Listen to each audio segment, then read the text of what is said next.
Okay, welcome back in chemistry class. तो last जो हम लोग का टॉपिक स्टार्ट किए थे, major topic, that is law of chemical combination. यानी केमिकल रिएक्शन में कुछ बेसिक लॉ है जो एक्सपेरिमेंट पर बेस्ड है और बहुत ही अर्लियर लॉ है, बहुत पुराने जो है कि जब केमिस्ट्री अभी स्टार्ट हो रहा था उस समय ये प्रपोज किए गए। और इसमें दो law of chemical conservation of मास जो लेवोजियर प्रपोज किया था, लास्ट क्लास में हम लोग डिस्कस किए थे, and law of definite proportion या इसी को हम लोग लॉ ऑफ कांस्टेंट कंपोजिशन, और ये प्राउस्ट दिया था। तो यहाँ तक हम लोग डिस्कस कर लिए थे। देखिए जो थर्ड लॉ है, थर्ड लॉ कौन सा हम लोग को पढ़ना है? जो हमारा ऑफ मल्टीपल प्रोपोर्शन। हाँ, तो जो थर्ड लॉ है यहाँ से हम लोग डिस्कस करेंगे। और जो थर्ड लॉ है that is law of multiple proportion, law of multiple proportion. और देखिए लॉ ऑफ जो मल्टीपल प्रोपोर्शन है ये डाल्टन प्रपोज किया था, डाल्टन प्रपोज किया था 1803 में जो है कि। और law of multiple proportion actually है क्या?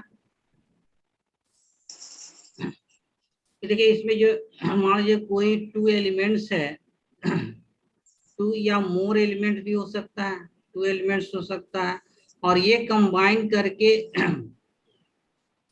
Greater than equal to two compound, two और मोर देन टू कंपाउंड्स अगर बनाता है, नहीं, टू और मोर एलिमेंट सिमिलर होना चाहिए, टू और मोर एलिमेंट कंबाइन करके greater than equal to two compound, two और मोर कंपाउंड्स बनाता है, तो फिर वहां हम लोग लॉ ऑफ मल्टीपल प्रोपोर्शन जो है देख सकते हैं। लॉ ऑफ मल्टीपल प्रोपोर्शन हम लोग जो है कि प्रपोज कर सकते हैं, ठीक है ना, टू और मोर, ठीक है ना, टू ही ले लीजिए बेसिक में फिर ठीक है। तो ये बोले कि टू एलिमेंट अगर कंबाइन करता है, टू एलिमेंट्स और कंबाइन करके more than two compound, two या मोर देन टू कंपाउंड बनाता है, तो वहाँ law of multiple proportion valid होता है, ठीक है ना। अच्छा, ये एक्चुअली लॉ क्या है और फिर एग्जांपल हम लोग बात कर लेंगे। नेक्स्ट पेज में मूव कर रहे हैं, नेक्स्ट पेज में यहाँ तक लिख लीजिए।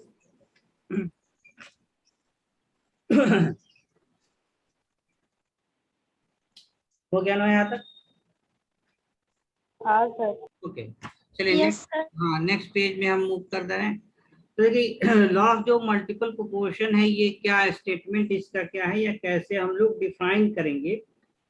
तो इसका डिफिनीशन ऐसे हो जाता है कि when different weight of an element, when different wait,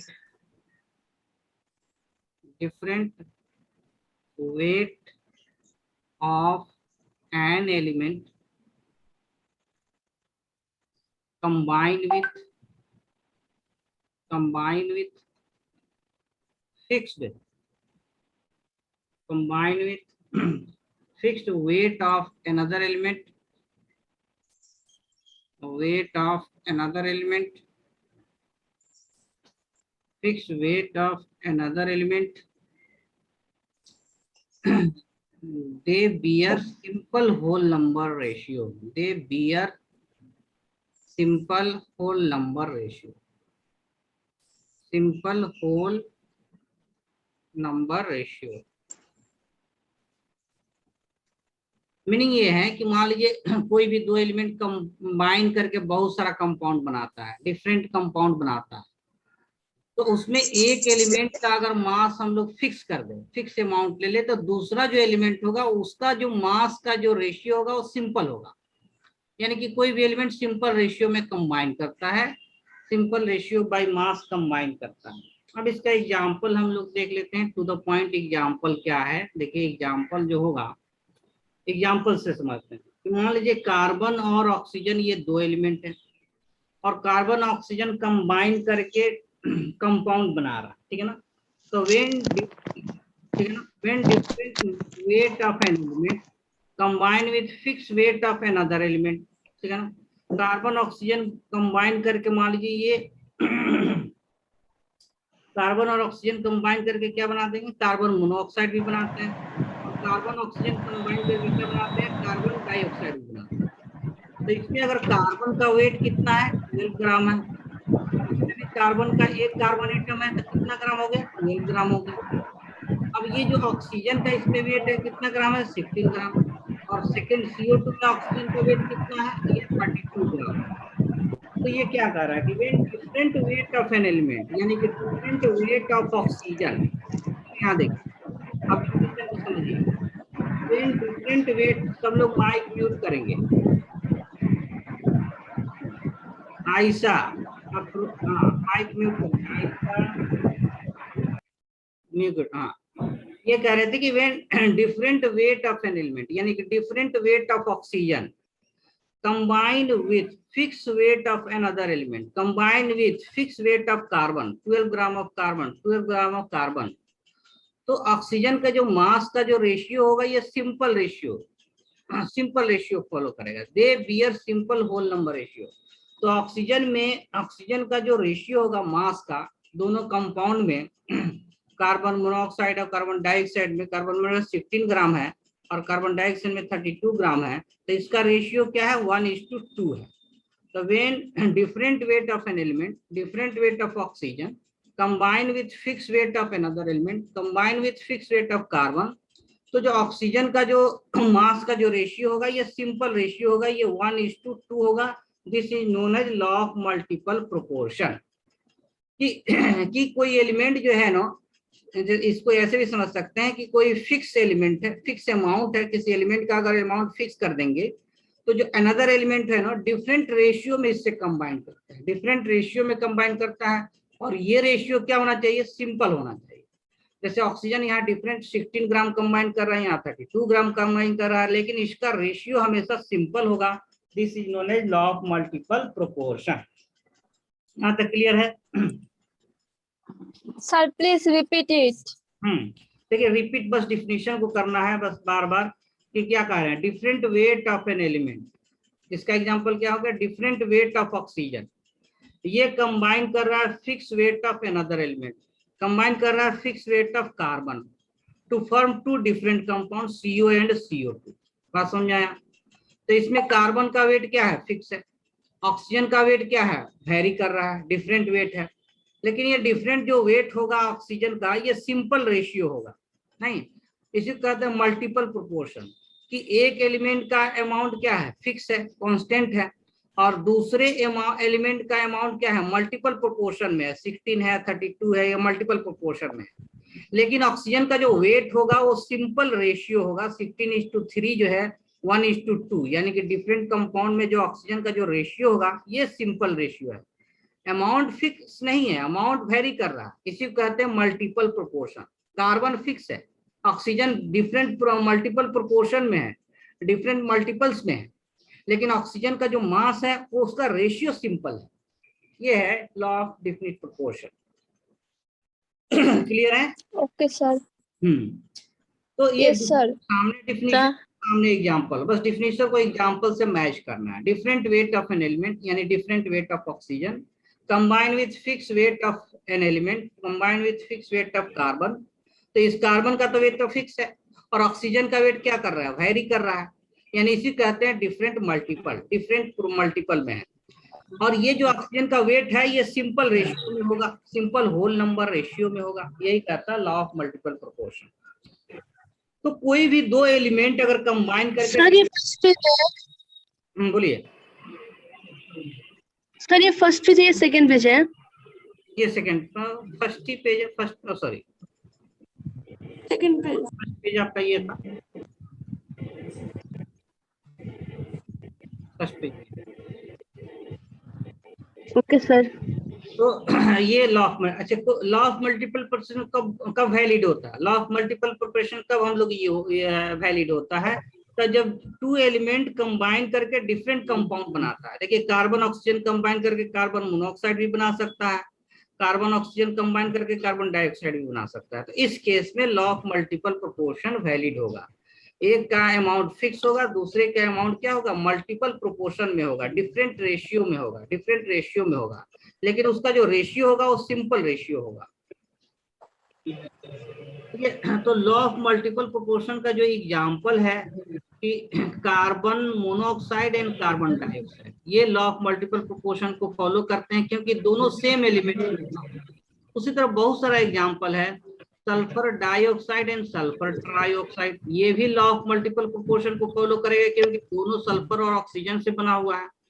उसी तरह से जो है कि नाइट्रोजन का बहुत सारा ऑक्साइड है, N2O है, NO है, N2O3 है, N2O4 है, N2O5 है।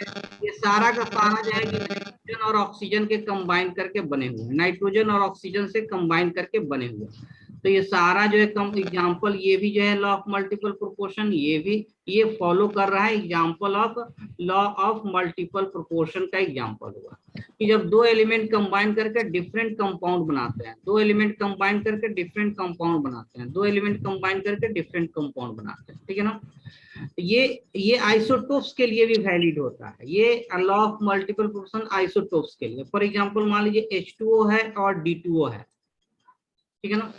तो ये तो हाइड्रोजन की इसका किसका बना हुआ है, हाइड्रोजन और ऑक्सीजन का, और ये किसका बना है, ड्यूटेरियम और ऑक्सीजन का। लेकिन हाइड्रोजन ड्यूटेरियम तो सेम एलिमेंट में है, तो ये भी जो है कह सकते हैं सेम एलिमेंट का जो है कि हाइड्रोजन और ऑक्सीजन का बना हुआ है। तो आइसोटोप्स को चेंज करने से कंपाउंड डिफरेंट नहीं होता, ये सेम एलिमेंट के दो डिफरेंट कंपाउंड है। तो जब सेम एलिमेंट के दो या दो से ज्यादा डिफरेंट कंपाउंड होंगे, ये सब किसका एग्जांपल है, लॉ ऑफ मल्टीपल प्रोपोर्शन का।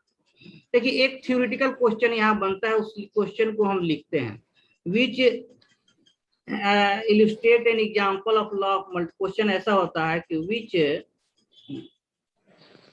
इलस्ट्रेट या शो, कौन शो कर रहा है, show the law of multiple proportion. Illustrate कौन सा जो है रिप्रेजेंट कर रहा है, विच रिप्रेजेंट और show the law of multiple proportion, या an example of law of which show या which represent law of show an example of law of multiple, second, which show an example of law of multiple proportion, law of multiple proportion कौन show कर रहा है, इस तरह का question होता है। तो देखिए जितना एग्जांपल दिए सब लॉ ऑफ मल्टीपल प्रोपोर्शन का, लेकिन क्वेश्चन में ऑप्शन जो होगा, ऑप्शन कैसे हम लोग जो है कि ले सकते हैं, जैसे कि SO2 है एंड NO2 हो गया, SO2 एंड NO2 हो गया। एक एग्जांपल ले लिए NO2 एंड CO2 ले लिए, CO2 ले लिए। एक एग्जांपल C में जो है कि ठीक है ना, NO एंड जो है NO2 ले लिए। और डी में जो है, डी में हम लोग एग्जांपल ले सकते हैं H2 ले लिए, H2O एंड जो है H2S ले लिए। तो इसमें कौन रिप्रेजेंट कर रहा है या शो कर रहा है, सी होगा, सी होगा सर, क्या होगा, सी होगा। ये सिंपल क्वेश्चन है, कंसेप्ट यही, हाँ कंसेप्ट यही है कि देखिए यहाँ जो ये दोनों जो है ना डिफरेंट एलिमेंट के बने हुए हैं, दोनों कंपाउंड डिफरेंट है, तो इसमें लॉ ऑफ मल्टीपल नहीं आएगा। ये कंपाउंड सल्फर ऑक्सीजन का बना हुआ है, ये किसका बना हुआ है, नाइट्रोजन ऑक्सीजन का बना हुआ है। तो दोनों तो अलग अलग हो गए ना, ये सेम एलिमेंट का। देखिए ये जितना कंपाउंड है ये सब किसके बने हैं, कार्बन और ऑक्सीजन के सिर्फ बने हुए हैं। ये दोनों जो एग्जाम्पल है किसके फॉर्म है, सल्फर और ऑक्सीजन से मिलकर बने हुए हैं। ये जो टोटल 5 कंपाउंड ये सब लिए हैं, ये सब सिर्फ नाइट्रोजन और ऑक्सीजन से कंबाइन करके बने हुए हैं। ये भी दोनों कंपाउंड नाइट्रोजन और ऑक्सीजन से मिलकर बना हुआ है। आइसोटोप्स ले सकते हैं, आइसोटोप भी सेम एलिमेंट हो जाता है, आइसोटोप भी सेम एलिमेंट हो जाता है। तो ये NO2 और CO2 देखिए ये नाइट्रोजन और ऑक्सीजन से बना हुआ है, नाइट्रोजन और ऑक्सीजन से, लेकिन ये तो फिर कार्बन और ऑक्सीजन से हो गया ना, डिफरेंट एलिमेंट हो गया। ये हाइड्रोजन और ऑक्सीजन से बना हुआ है, और ये किससे, हाइड्रोजन और सल्फर से। तो दो या दो से ज्यादा कंपाउंड होना चाहिए फॉर्म बाय सेम एलिमेंट, ताकि एक का मास फिक्स कर दे और दूसरे का वैरी करे, तब जाकर law of multiple proportion valid होता है। तो ये क्वेश्चन समझ में आया क्या? Sir, बोलिए। so then the examples you have given, the number 3-1. So there is NO and N2O3. This two does not fall in the definition. ये थर्ड एग्जांपल की बात कर रही हैं? In this, yes sir, yes sir. तो So third the element NO and NO3, in these two compounds, neither the mass of nitrogen is fixed nor the mass of oxygen is fixed. So when we go to the definition, then this two does not fall. This is not following the law of multiple proportion. Okay okay, ये जो example question में दिए हैं ना, NO लिए हैं, ठीक है ना, NO, और ये क्या लिए हैं, NO2 लिए हैं। तो यहाँ तो नाइट्रोजन का मास फिक्स है ना? No, हाँ, that one. ऊपर वाले एग्जांपल में Not that one. ये 5 जो एग्जांपल लिए हैं, 5 एग्जांपल, ये जो the second compound NO and the third compound N2O3. हाँ ठीक है, इसको हम बता दे रहे हैं, ठीक है, आप समझ गए। आपका आवाज जो है कि ये हो रहा है, हम आपका क्वेश्चन समझ गए, उसको एक्सप्लेन कर रहे हैं। नेक्स्ट पेज में हम एक्सप्लेन करेंगे, इस एग्जांपल को एक्सप्लेन करने जा रहे हैं, ठीक है, नेक्स्ट पेज में। चलिए, यहाँ तक क्लियर है ना? देखिए, इनका क्वेश्चन है कि जब नाइट्रोजन और ऑक्सीजन कंबाइन करते हैं तो बहुत सारा कंपाउंड बनता है, जैसे कि NO बन गया, और फिर एक कंपाउंड N2O, और फिर अनदर कंपाउंड NO2, फिर एक कंपाउंड ले सकते हैं N2O3, another is N2O4, another is N2O5, ठीक है ना? तो देखिए, इसमें कौन कौन सा एलिमेंट कंबाइन किया, नाइट्रोजन और ऑक्सीजन। तो डिफिनीशन से इसको हम लोग जस्टिफाई करना है। कैसे जस्टिफाई करेंगे? डिफिनीशन से कैसे जस्टिफाई करेंगे?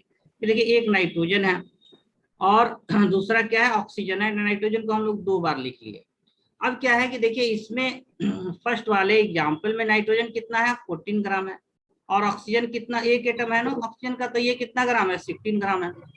अब सेकेंड वाले में देखिए, नाइट्रोजन कितना ग्राम है, 2 एटम है ना, तो 2 एटम का मतलब क्या हो गया, इसमें 2 एटम है, नाइट्रोजन कितना है, 28 ग्राम हो गया, नहीं 28 ग्राम हो गया। तो नाइट्रोजन कितना सेकेंड वाले एग्जाम्पल में है, सेकेंड वाला एग्जाम्पल में जो है देखिए 28 ग्राम है। सेकेंड वाले एग्जाम्पल थोड़ा सा और ऊपर लिखते,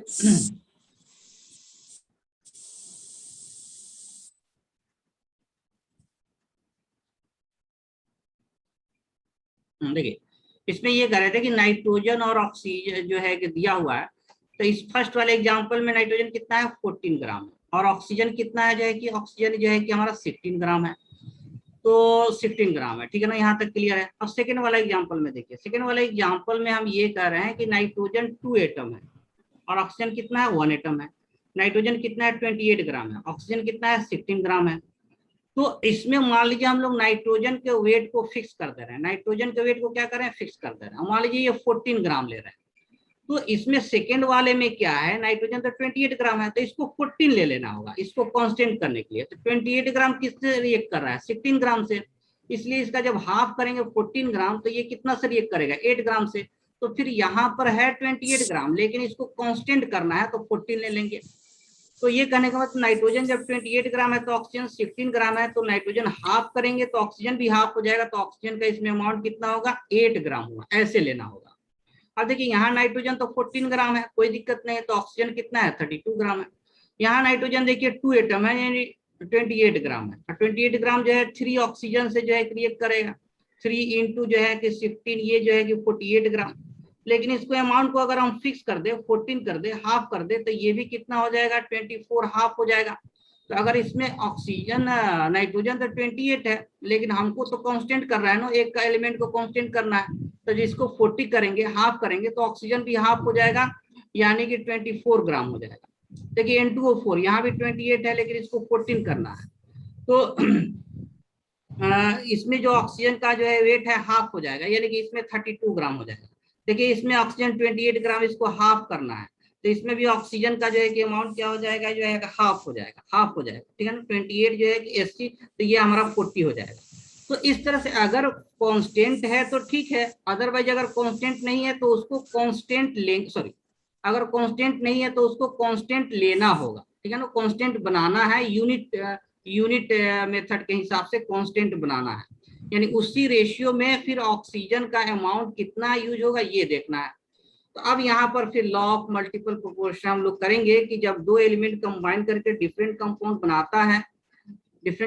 बनाता है और एक जो एलिमेंट है fix amount of nitrogen, oxygen का जो वेरिएबल अमाउंट है, मल्टीपल प्रोपोर्शन है, ये फिक्स अमाउंट ऑफ नाइट्रोजन से जब रिएक्ट करता है तो ये ऑक्सीजन का मास जो है ये सिंपल रेशियो फॉलो करेगा। देखिए ऑक्सीजन का मास जो है सिंपल रेशियो, यानी कि क्या हो गया 16:8:32:24:32:40। अब 8 से सबको डिवाइड कर सकते हैं, तो 2:1:4:3:4:5। तो ये सिंपल रेशियो को जो है कि फॉलो कर रहा है। ये है, इस तरह से इसको हम लोग जस्टिफाई करना है। क्लियर है ना?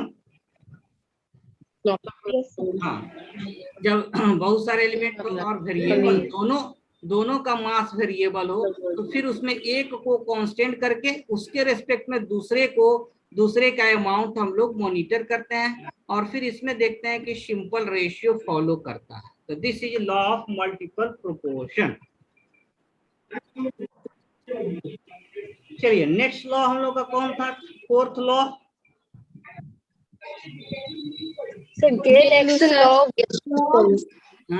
Gaseous volume. हाँ, लॉ ऑफ गैसियस वॉल्यूम है। चलिए उसको देख लेते हैं, लॉ ऑफ गैसियस वॉल्यूम। देखिए फोर्थ नंबर जो हमारा लॉ है दैट इज गे-लुसाक लॉ, और लॉ ऑफ गैसियस वॉल्यूम जो है कि इसको बोलेंगे गे-लुसाक लॉ।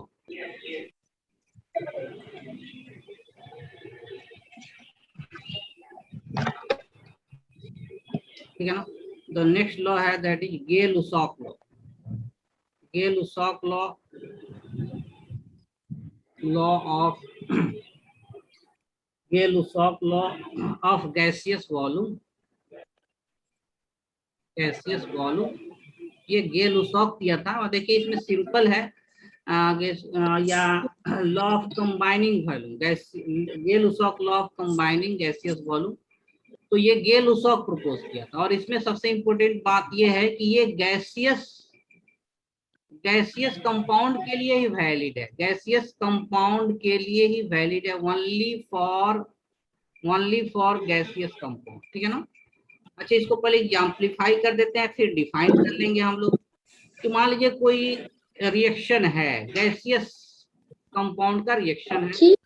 हाँ, यानी कि रिएक्टेंट और प्रोडक्ट क्या हमारा गैसियस है। गैसियस हमारा रिएक्टेंट भी क्या है जो रिएक्ट करता है, वो भी गैस है, और प्रोडक्ट भी हमारा क्या है, अगर गैसियस है तो उसके लिए ये लॉ वैलिड होता है, वैलिड होता है। एग्जाम्पल बात करेंगे, जैसे हाइड्रोजन गैस होता है, और जब हाइड्रोजन गैस कंबाइन करता है किससे? ऑक्सीजन गैस से, तो ये जो है कि वाटर अगर वेपर बना रहा है, वाटर गैस के रूप में, वेपर के रूप में बना रहा है, तो यहाँ पर हम लोग गे-लुसाक लॉ यूज कर सकते हैं। इसमें एक करना पड़ता है कि रिएक्शन को बैलेंस करते हैं। आगे हम लोग देखेंगे, थोड़ा सा इसमें प्रैक्टिस करेंगे कैसे बैलेंस किया जाता है, या पूरा एक चैप्टर है रिडॉक्स, उसमें हम लोग सीखेंगे बैलेंसिंग ऑफ रिएक्शन। लेकिन सिंपल ये है कि दोनों side total number of atom equal होना चाहिए। ऑक्सीजन जितना लेफ्ट साइड जितना ऑक्सीजन एटम है उतना ही राइट साइड में ऑक्सीजन एटम होना चाहिए। हाइड्रोजन में जितना लेफ्ट साइड में है उतना ही हाइड्रोजन राइट साइड होना चाहिए। तो देखिए यहाँ ऑक्सीजन एटम तो 2 है, लेकिन यहाँ ऑक्सीजन एटम 1 है। तो इसको इक्वलाइज करने के लिए हम लोग क्या करते हैं, इसको भी 2 से मल्टीप्लाई कर देते हैं। अब ये 2 ऑक्सीजन, यहाँ भी 2 ऑक्सीजन है, लेकिन यहाँ पर हाइड्रोजन 2 2 जा 4 है, तो यहाँ भी हाइड्रोजन जो है 2 से मल्टीप्लाई करेंगे। अब ये गे-लुसाक लॉ क्या कहता है कि जब गैस कंबाइन करता है, तो देखिए गैस का अमाउंट हम लोग किस में एक्सप्रेस करते हैं? गैस का जो है कि अमाउंट हम लोग ग्राम में भी एक्सप्रेस कर सकते हैं, गैस को हम लोग वॉल्यूम के टर्म में भी मेजर करते हैं। तो गे-लुसाक लॉ ऑफ गैसियस वॉल्यूम, यहाँ हम लोग वॉल्यूम के टर्म में बात करेंगे। तो देखिए ये जो बैलेंस रिएक्शन है ना, बैलेंस रिएक्शन बताता है कि जब भी रिएक्शन होता है तो इसका जो ये कोफिशिएंट है, इसको बोलते हैं कोफिशिएंट। तो जो रिएक्शन होता है इसी रेशियो में होता है, यानी कि 2 ratio of hydrogen combine with 1 ratio of oxygen to give 2 ratio of product. तो ये जो बैलेंस इक्वेशन का जो कोफिशिएंट है ना, वो रेशियो बताता है कि किस रेशियो में, किस मोल में, किस वॉल्यूम में रिएक्शन होगा। तो यहाँ तो हम लोग सिर्फ वॉल्यूम की बात करेंगे। तो वॉल्यूम की बात करेंगे तो वॉल्यूम ये कहता है गे-लुसाक लॉ कि जब गैसियस रिएक्टेंट या प्रोडक्ट जो है गैसियस प्रोडक्ट बनता है, तो ये जो है ना सिंपल रेशियो को फॉलो करता है बाय वॉल्यूम। यानी कि ये रिएक्शन ये हुआ कि 2 unit volume of hydrogen combine with 1 unit volume of oxygen to give two, हाँ, ये जो बैलेंस रिएक्शन बता रहा है कि 2 वॉल्यूम, 2 यूनिट वॉल्यूम मतलब कुछ भी ले सकते हैं, 2 लीटर ले सकते हैं, 2 ml ले सकते हैं, कोई भी एक यूनिट ले सकते हैं। 2 unit volume of hydrogen combined with 1 unit volume of oxygen to give 2 volume unit of water gas, water vapour. अच्छा, ये वॉल्यूम को लीटर में भी ले सकते हैं। 2 litre of hydrogen combined with 1 litre of oxygen to give 2 litre of water vapour. तो गेल-लुसॉक law कहता है कि जो गैस रिएक्टेंट, गैसियस रिएक्टेंट या गैसियस जो प्रोडक्ट बनेगा ना, वो सिंपल रेशियो में होगा। देखिए, सारे रूल का एक ही निचोड़ है कि हर जगह हम लोग चाहे मास ले चाहे वॉल्यूम ले, वो सिंपल रेशियो में होना चाहिए। तो यहाँ जो वॉल्यूम का जो रेशियो है, ठीक है ना, यहाँ पर अगर हम वॉल्यूम का जो रेशियो की बात करेंगे, रेशियो का, तो देखिए 2:1:2, ये सिंपल रेशियो में आ गया। तो यही गेल-लुसॉक लॉ है कि गैसियस रिएक्टेंट और प्रोडक्ट का जो रेशियो होगा, वॉल्यूम का जो रेशियो होगा, वो सिंपल रेशियो को फॉलो करेगा, सिंपल रेशियो को फॉलो करेगा। This is Gay Lussac law.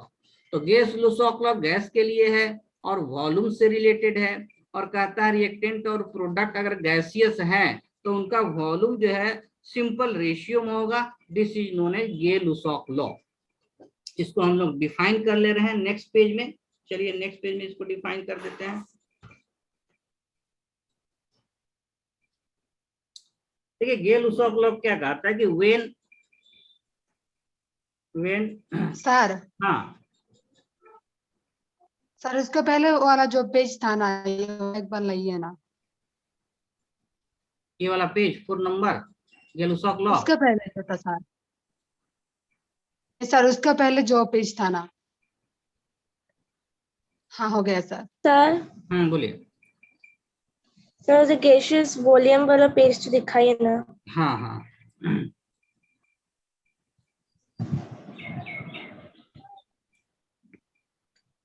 Sir इसमें अपने रेशियो इक्वल टू क्या लिखा, समझ में नहीं आया। H2 इक्वल टू ये H2O।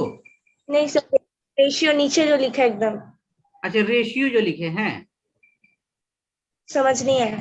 हाँ, रेशियो देखिए ना, हाइड्रोजन का कितना रेशियो है, 2 है। इसका वॉल्यूम कितना है, 2 है। कितना है, 2 है। ऑक्सीजन का वॉल्यूम कितना है, 1 है। कितना है, 1 है, तो इसको 1 ले लिए।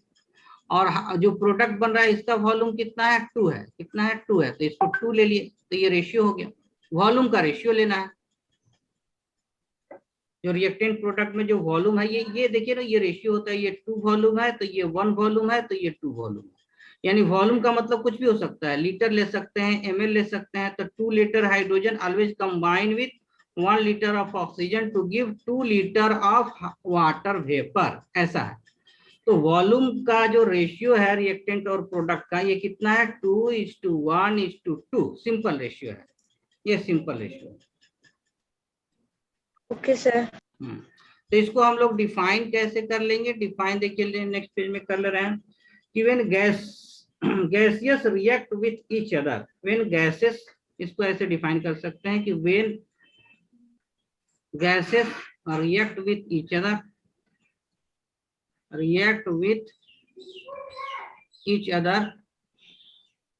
react with each other, they bear, जब एक दूसरे से रिएक्ट करते हैं, they bear simple whole number ratio, they bear simple whole number ratio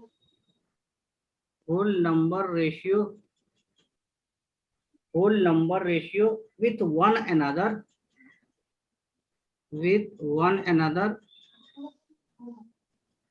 as well as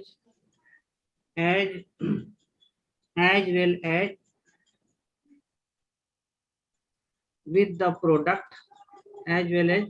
product, यानी रिएक्टेंट और प्रोडक्ट का जो रेशियो होता है सिंपल होल नंबर रेशियो होता है विथ प्रोडक्ट, ठीक है ना, अंडर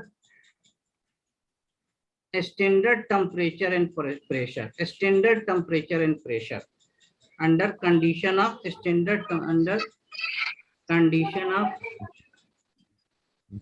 STP, इसको बोलते हैं स्टैंडर्ड टेम्परेचर एंड प्रेशर, यानी कि जो भी हम लोग रिएक्शन कराते हैं ना वो फिक्स टेम्परेचर प्रेशर के लिए करते हैं, fix temperature pressure, standard temperature pressure.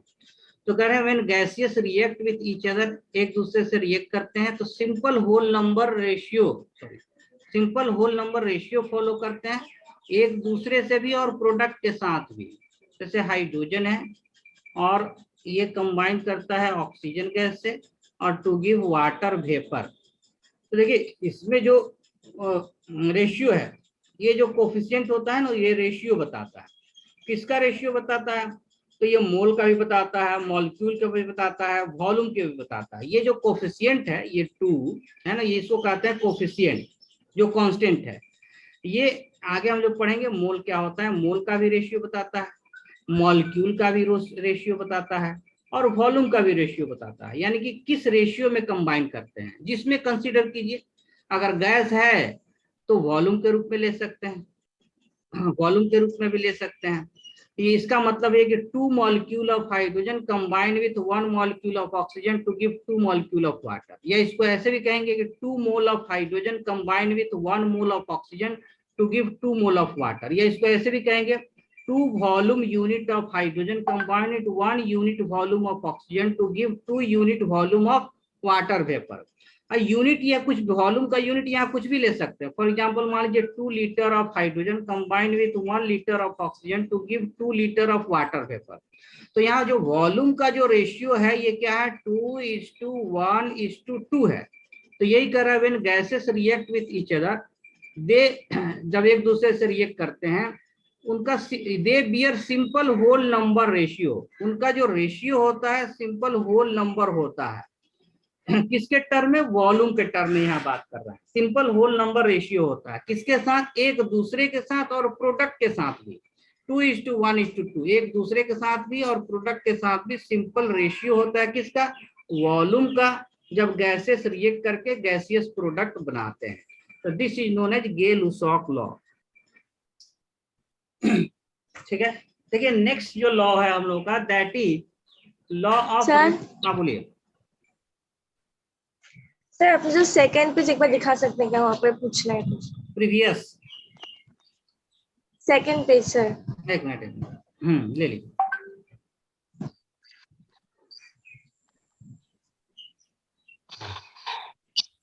Sir इसका पहले का, इसके पहले का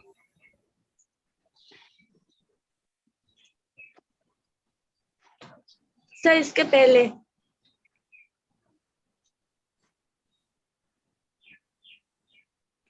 हाँ सर यहाँ पर जो आपने आइसोटोप्स लिखा है वो तो सिर्फ 4 नंबर पे वैलिड दिखा रहा है, सब में क्या आइसोटोप्स फॉलो करेगा? हाँ, किसी में भी आइसोटोप्स लेंगे ना वो भी लॉ ऑफ मल्टीपल को फॉलो करेगा, कोई भी आइसोटोप्स। 2 नंबर भी फॉलो करेगा? क्या? हाँ, कोई भी आइसोटोप्स में क्या होता है? 1 3 में भी फॉलो करेगा? आइसोटोप्स में क्या होता है? केवल मास डिफर होता है ना, मास डिफर होता है। तो आइसोटोप सेम एलिमेंट सेम होता है, एटॉमिक नंबर सेम होता है, मास केवल डिफर होता है। तो उससे जो है कि कोई फर्क नहीं पड़ता है। हाइड्रोजन या ड्यूटेरियम जो है कि ये भी जो है कि फॉलो करेगा। कहने का मतलब कार्बन CO2, ये कार्बन 12 ले लेंगे और एक ले लेंगे CO2 कार्बन 14, तो ये भी जो है कि लॉ ऑफ मल्टीपल प्रोपोर्शन को फॉलो करेगा। हाँ, आइसोटोप से कोई दिक्कत नहीं, और सेम एलिमेंट है, सेम एलिमेंट के डिफरेंट कंपाउंड है। ठीक है, चलिए। यस।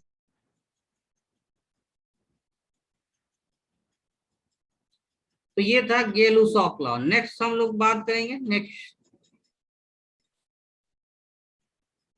तो नेक्स्ट लॉ कौन सा है? नेक्स्ट जो 5th नंबर हमारा 5th लॉ है, 5th number, that is law of reciprocal proportion. Law of reciprocal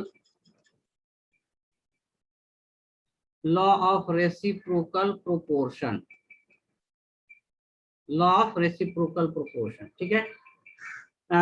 ये या इसी को हम लोग law of reciprocal proportion, sir evergreen,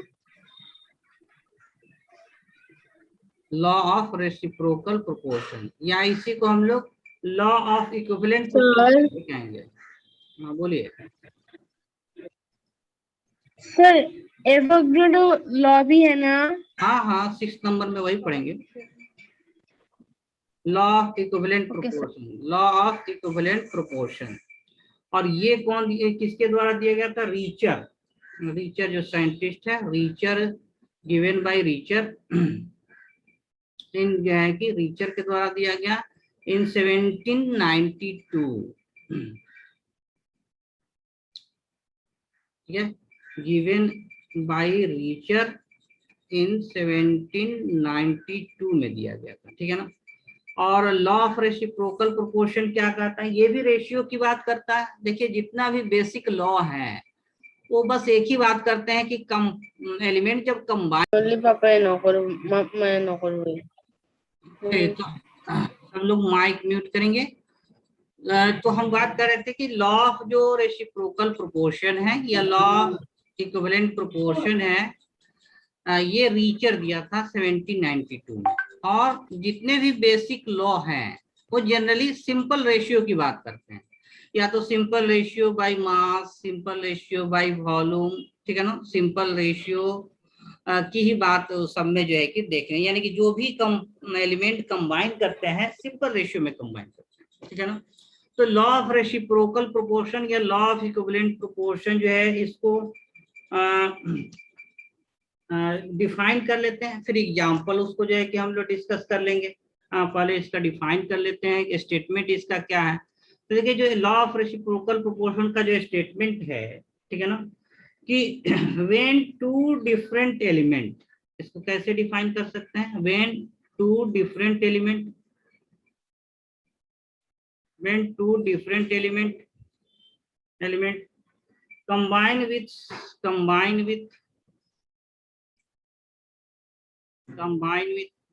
same weight of third element, same weight of third element, same weight of third element, the ratio in which they combine, ठीक है ना, the ratio in which they combine, जिस ratio में combine करेंगे, in which they combine will be same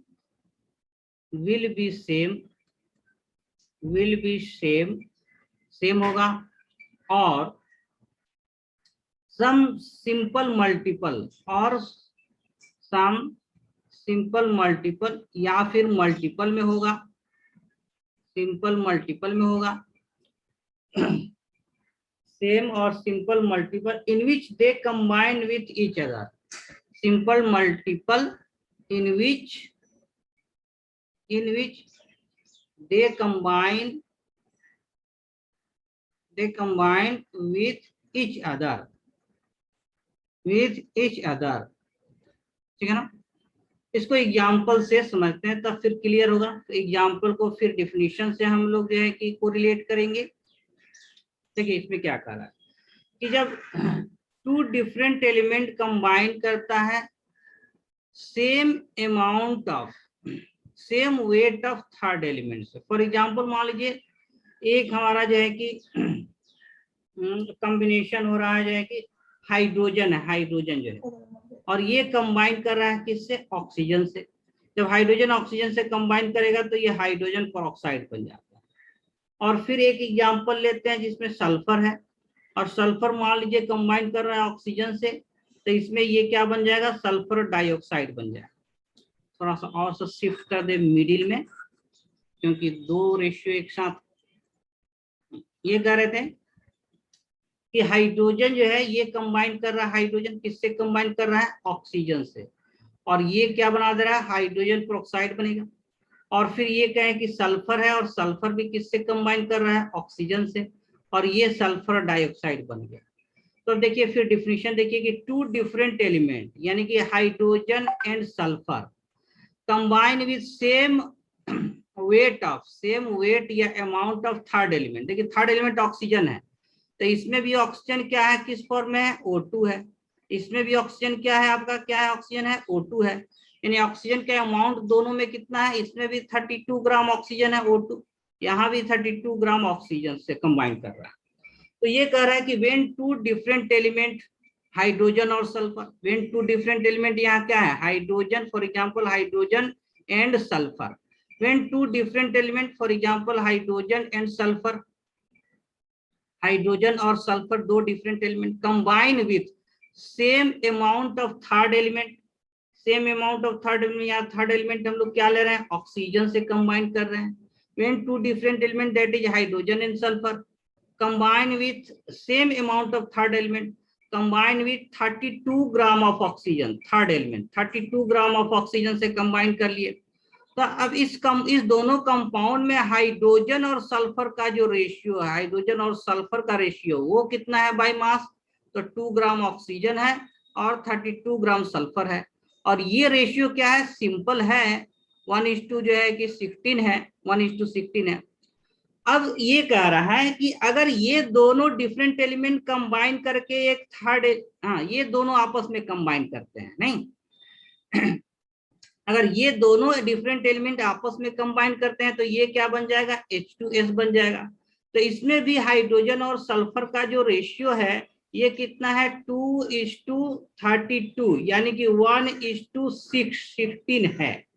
तो कह रहे हैं ये दोनों जो रेशियो है ना ये इक्वल होगा या मल्टीपल में होगा, एक दूसरे के मल्टीपल में होंगे या फिर क्या होगा इक्वल होगा एक दूसरे के। यहाँ भी रेशियो क्या है 1:16 है, यहाँ भी रेशियो क्या है 1:16 है। तो या तो ये रेशियो क्या होंगे सेम होंगे या कुछ मल्टीपल में होंगे। फिर एक बार देख लीजिए, when two different element for example hydrogen and sulphur combine with same weight of third element, combine with 32 gram of oxygen, combine with third element, combine with same weight of third element। तो third element से combine करके जो compound बनेगा तो इसमें जो है sulphur और हाइड्रोजन का जो रेशियो होगा बाय मास, हाइड्रोजन 2 एटम है, सल्फर 1 एटम है, तो 2:32 होगा। हाइड्रोजन का मास कितना होता है 2 ग्राम हो जाएगा, सल्फर का कितना 32 होगा। तब ये जो दो different element fix amount of oxygen से कंबाइन करेंगे तो इसमें हाइड्रोजन सल्फर का जो वेट होगा, और वो दोनों डिफरेंट एलिमेंट जो है एक दूसरे से कंबाइन करेंगे और इसमें जो हाइड्रोजन सल्फर का वेट का जो रेशियो होगा ये देखिए 1/16 यहाँ भी है, 1/16 यहाँ भी है, या तो सेम होगा या फिर कुछ मल्टीपल में होगा, सम मल्टीपल में होगा। तो this is known as law of reciprocal proportion और law of equivalent proportion. Clear है? Yes sir. हाँ बोलिए। और वो हाइड्रोजन और ऑक्सीजन कंबाइन करके क्या हुआ है, कंपाउंड का नाम क्या है वो H2O2? हाँ अभी कम इसको हाइड्रोजन पेरोक्साइड, हाँ इसका नाम होता है ऐसे हाइड्रोजन पेरोक्साइड, लेकिन अभी ये सब एडिशनल हो गया, इसका जरूरत नहीं है नाम का। हम लोग को यहाँ काम सिर्फ मतलब है कि H2O2 से कंबाइन करके H2O2 बन गया और O2 सल्फर O2 से कंबाइन करके क्या बन गया SO2 बन गया, ऐसे इसको हाइड्रोजन पेरोक्साइड का। तो ओके सर। क्लियर है यहाँ तक? Yes sir. चलिए एक और एग्जांपल इसमें डिस्कस कर लेना है नेक्स्ट पेज में। देखिए सेकंड एग्जांपल जो है कि डिस्कस कर रहे हैं, एग्जांपल हम लोग सेकंड डिस्कस कर रहे हैं, ठीक है ना। और सेकंड एग्जांपल जो है ऐसा कर रहे हैं कि देखिए एक एलिमेंट है ऑक्सीजन और ये कंबाइन कर रहा है हाइड्रोजन से, तो ये फिर क्या बन जाएगा, ये H2O बन जाता है। और ठीक है ना, हाइड्रोजन से कंपाउंड। एक एलिमेंट है सल्फर और ये भी कंबाइन कर रहा है हाइड्रोजन से, और इसमें प्रोडक्ट क्या बन जाता है H2S बन जा रहा है। तो फिर वही है कि टू डिफरेंट एलिमेंट है oxygen and sulphur combine with fix amount of third element, combine with fix amount. देखिए यहाँ हाइड्रोजन, यहाँ भी कितना अमाउंट है हाइड्रोजन का H2 है, यहाँ भी हाइड्रोजन क्या है H2 है। हाइड्रोजन H2 का मतलब 2 gram of hydrogen, 2 gram of hydrogen. When two different element combine with fixed amount of third element, fixed amount of hydrogen, तो ये H2O बन गया, H2S बन गया। अब इसमें जो है हाइड्रोजन तो फिक्स है, तो सल्फर और ऑक्सीजन वेरी है, तो देखिए ऑक्सीजन और सल्फर का रेशियो क्या है, ऑक्सीजन का वेट 16 होता है और सल्फर का वेट कितना होता है, 32 होता है। तो यहाँ इसका रेशियो क्या हो गया, 1:2 आ गया, ये सिंपल रेशियो हो गया। और ये रेशियो अगर ये सल्फर ऑक्सीजन खुद कंबाइन करे, तो सल्फर ऑक्सीजन खुद कंबाइन करके मान लीजिए SO2 बन गया, तो इसमें सल्फर और ऑक्सीजन का जो वेट का रेशियो है ये कितना है, देखते हैं, ये 32 है, ठीक है ना। या देखिए यहाँ पर SO3 जो है कि SO3 ले रहे हैं, तो 32, ठीक है, ये 32 हो गया। और ऑक्सीजन SO2 है और ऑक्सीजन का वेट कितना है, 2 ऑक्सीजन है, तो इसका भी वेट कितना है, ये 32 हो गया। तो इसका रेशियो क्या हो गया, 1:1 आ गया। तो यहाँ देखिए रेशियो सेम तो नहीं है लेकिन मल्टीपल में है। मल्टीपल में कैसे है, तो देखिए 1:1 को अगर मल्टीप्लाई करेंगे 1/2 से, तो ये क्या आ जाएगा, 1:2 आ जाएगा, 1:2 आ जाएगा। तो या तो रेशियो दोनों सेम होगा या मल्टीपल में होगा, 1/2 के मल्टीपल में है, 1/2 के मल्टीपल में है, यानी इसको 1/2 से मल्टीप्लाई करेंगे तो हमारा रेशियो आ जाएगा। तो या तो रेशियो सेम होगा, ये भी हो सकता है, या मल्टीपल में होगा, एक दूसरे के क्या होगा, मल्टीपल में होगा। ये सेकेंड एग्जाम्पल हो गया। तो इस तरह से बहुत सारा एग्जाम्पल हो सकता है, ठीक है ना। जैसे कार्बन जो है कि ऑक्सीजन से कंबाइन करके और ये मान लीजिए CO2 गैस बन जा रहा है, और सल्फर जो है ऑक्सीजन से कंबाइन करके SO2 बन रहा है। तो इसमें ऑक्सीजन का मास तो फिक्स है, ऑक्सीजन यहाँ भी 32 ग्राम है और यहाँ भी 32 ग्राम है। लेकिन इसमें जो है कि कार्बन और सल्फर का जो वेट है, कार्बन और सल्फर का वेट का जो रेशियो है, कार्बन जो है 12 ग्राम है और सल्फर कितना है, 32 ग्राम है, ठीक है ना, 32 ग्राम है। तो इसका रेशियो क्या हो गया, 4 से डिविजिबल है, 4 3 या 12 और ये 8, 3:8 रेशियो हो गया, ठीक है ना। अब ये कार्बन और सल्फर जब खुद कंबाइन करते हैं तो एक कंपाउंड बनता है कार्बन डाइसल्फाइड। अब इसमें कार्बन और सल्फर का जो रेशियो है, कार्बन और सल्फर का जो वेट का रेशियो है, कार्बन कितना है, 12 ग्राम है और सल्फर कितना है जो है कि 64 ग्राम है। तो इसको सिंपल रेशियो में हम लोग लिखेंगे, सिंपल रेशियो में तो 4 से डिविजिबल है, तो 4 3 जो है कि 12 हो गया और 4 से डिविजिबल है तो 4 और ये 16 हो गया, ठीक है ना, 16 हो गया, सॉरी 6 हो गया। 4 से डिविजिबल है, 4 3 या 12 और 4 हो गया 1 और ये जो है कि 24 16 हो गया, 3:16 हो गया। तो देखिए ये सेम तो नहीं है, रेशियो क्या है, सेम तो नहीं है, लेकिन एक दूसरे के मल्टीपल में है। मल्टीपल है कहने का मतलब 3:16 को अगर हम लोग मल्टीप्लाई करेंगे 2:1 से, तो देखिए ये 3:8 रेशियो में आ जाएगा। तो 2 के मल्टीपल में है, क्या कहेंगे, ये 2 के मल्टीपल में एक दूसरे से है। तो this is known as law of reciprocal proportion या लॉ ऑफ इक्विवेलेंट प्रोपोर्शन। चलिए नेक्स्ट और लास्ट जो लॉ हम लोग डिस्कस करेंगे, टाइम भी वी हैव 8 मिनट। नेक्स्ट और लास्ट लॉ एवोगाड्रो लॉ हम लोग बात करेंगे और फिर नेक्स्ट क्लास में हम लोग पढ़ेंगे डाल्टन्स एटॉमिक थ्योरी। चलिए नेक्स्ट पेज पर मूव कर रहे हैं। सर क्लास कितनी देर तक है? बस फॉर 5 to 6 मिनट, ठीक है। चलिए नेक्स्ट पेज पर हम लोग मूव कर रहे हैं और नेक्स्ट पेज में हम लोग बात करेंगे नेक्स्ट जो लॉ है Avogadro law, 6 number Avogadro law.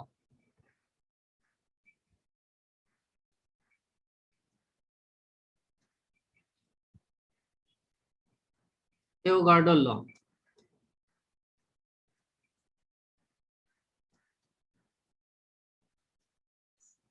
ठीक है ना। एवोगाड्रो लॉ भी देखिए गैसियस कंपाउंड के लिए वैलिड है, गैसियस जो है गैसियस कंपाउंड के लिए ये वैलिड होता है। और एवोगाड्रो जो है कि दिया था, और एवोगाड्रो लॉ क्या कहता है कि under similar condition, simple definition है इसका कि under similar condition of temperature and pressure, similar condition of temperature and pressure, similar condition of temperature and pressure, equal volume of gas, ठीक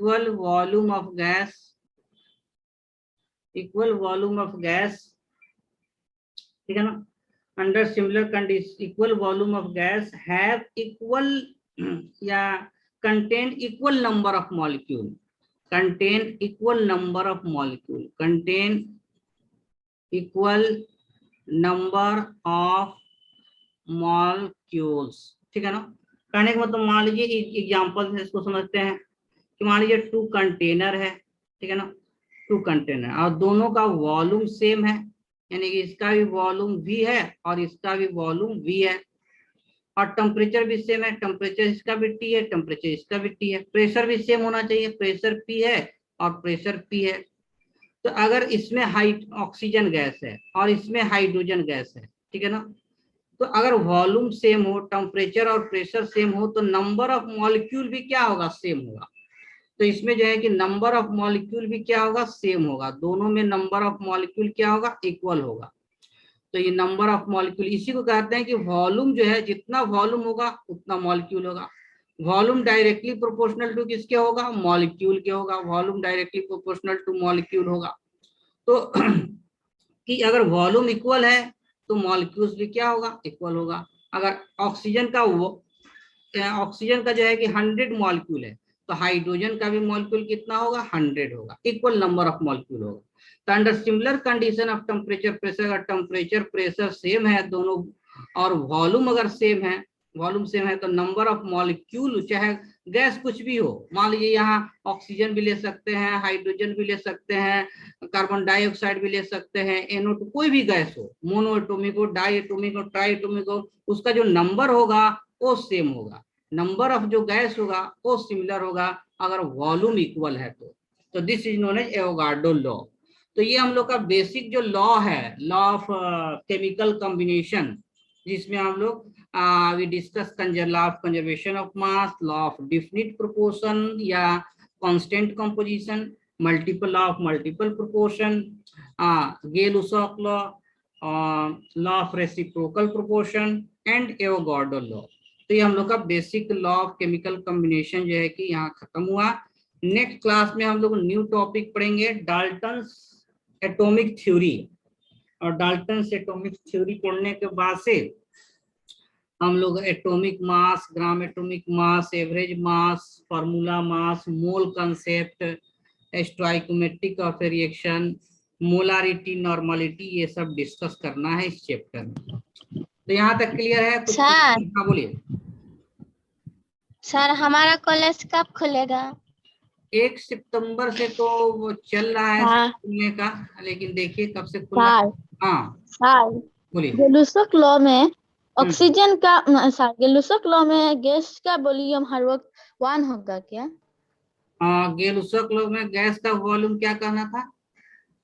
1। अच्छा, क्या 1 होगा क्या 1? यस। नहीं, कुछ भी ले सकते हैं, कहने का मतलब गेलुसक लॉ में जो गैस का जो वॉल्यूम था कुछ भी ले सकते हैं। कुछ भी ले सकते हैं। ओके। तो आज का क्लास यहीं हम लोग बाइंड करते हैं। Thank you, sir. ठीक है, चलिए। Okay, thank you sir. Thank you, welcome. Thank you sir. Okay, welcome. Very thank you sir. हाँ, वेलकम।